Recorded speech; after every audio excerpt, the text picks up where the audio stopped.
Alam mo, minsan ipaparanas sa'yo ng buhay ang mabigat na hamon. Hindi para mapagod ka, kundi para matuto kang bumangon. Okay lang na hindi mangyari.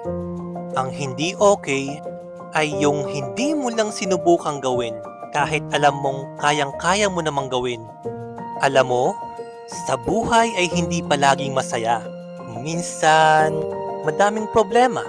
Kaya dapat magpakatatag ka. Hindi ka titibay kung hindi ka masasaktan. Kailangan mong makaranas ng maraming mali sa buhay mo para maging tama ang future mo. Dahil kung gusto mong baguhin ang buhay mo, baguhin mo muna ang takbo ng isip mo. Simulan mo na ngayon. Kumilos ka dahil di ka nag-iisa. Diyos ay lagi mong kasama.